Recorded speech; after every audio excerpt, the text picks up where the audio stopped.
You're listening to Rabbi Aryeh Wolbe, Director of Torch, the Torah Outreach Resource Center of Houston. This is the Jewish Inspiration Podcast.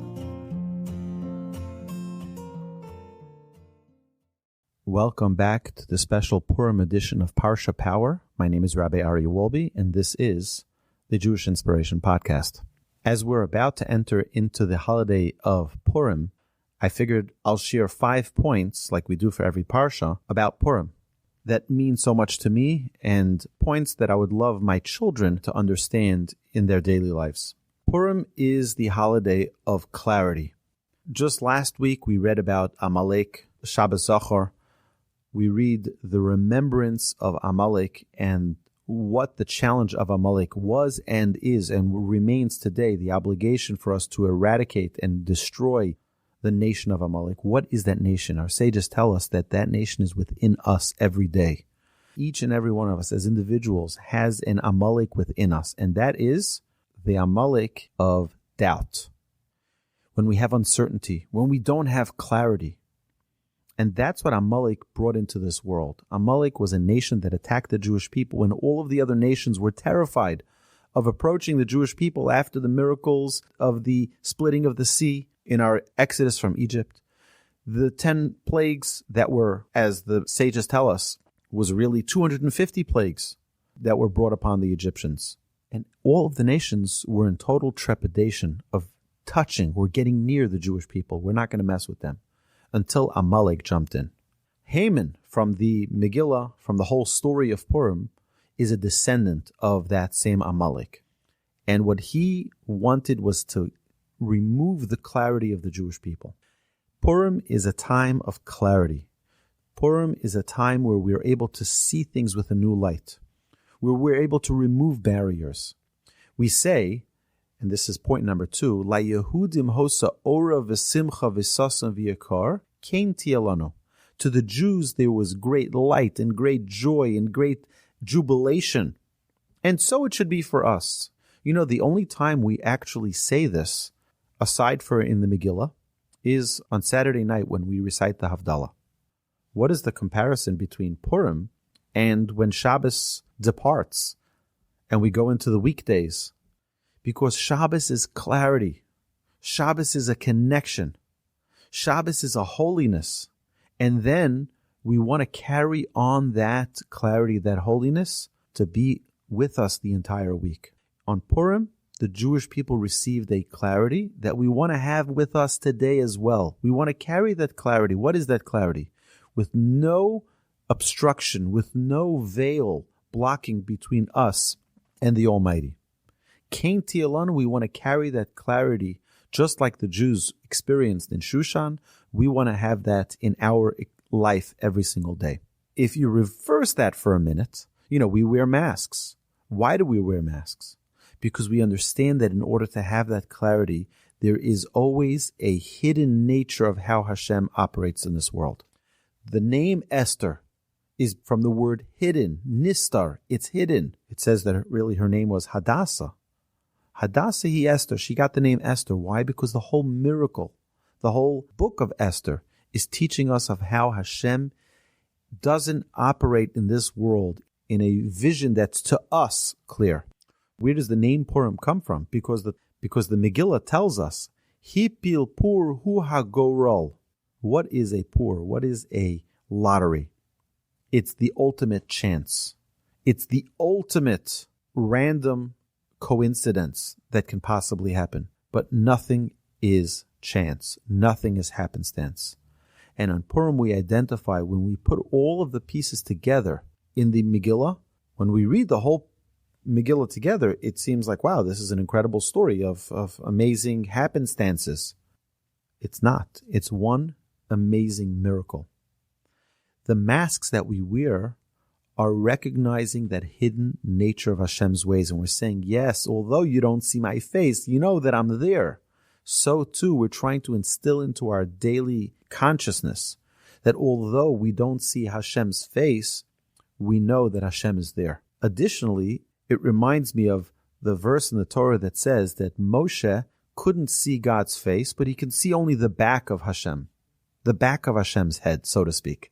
Now, obviously, God doesn't have a face or a back of a face, but the idea is so deep that you can't see the ways of Hashem in the future. But if you look back, if you look behind, and you look at your history, you'll see the ways of Hashem constantly. It's a remarkable perspective. We can't see the future. We don't understand why 1 + 1 + 1 + 1 equals a miracle. But each one is part of an incredible miracle of life. And that's part of the secret of Purim. Purim is to be open and seeing the ways of Hashem through our entire life. So we're trying to remove that veil. We're trying to remove that mask from our day-to-day experience, that we can see Hashem with clarity, that it's not just a happenstance. It's not just a coincidence. The word coincidence in Hebrew is mikre, but that's also the words of rak me Hashem, only from Hashem. When things seem that they're just random, it's not random. It's the Almighty putting those happenstance, quote unquote, experiences in front of us because He loves us and He's showing us a path. The next idea is one of my favorite ideas that we learn from the Megillah. We talk about this a lot in all of our classes, the importance of putting our complete trust in Hashem. Mordechai tells Esther, Revach ve'hatzola yamod la'Yehudi mimokom acher. He says, I'm telling you, Esther, this is your opportunity to shine. If you go and seek the approval of Achashverosh, the king, to lift this terrible decree on the Jewish people, great, this will be your ticket to greatness. But if you don't, it's not that we will be forsaken. It's not that we won't have salvation. It's that you won't be the messenger. Our salvation will come from another place. And we have to know that our business success, our worldly success, our spiritual success, we need to put forward our efforts. And we should not think that our efforts is what brings about the success. It's the Almighty bringing about that success into our daily lives. If you're facing a challenge, you have to know that it's not this person who's giving you a hard time with the approval. It's not that person who's giving you a hard time with the sale. It's not that person who's giving you... You have to understand it's all the hand of Hashem. And if we put the proper trust in the Almighty, I'm very fortunate to be part of an organization that does so many amazing things in teaching Torah across the globe through our podcasts and our videos. And I always repeat this to my family, to my colleagues here at the organization at Torch. We have to understand it's the Almighty that supports us. Yes, we have to appreciate and we have to thank all of our donors, our partners, our contributors. But the real success comes from the Almighty. We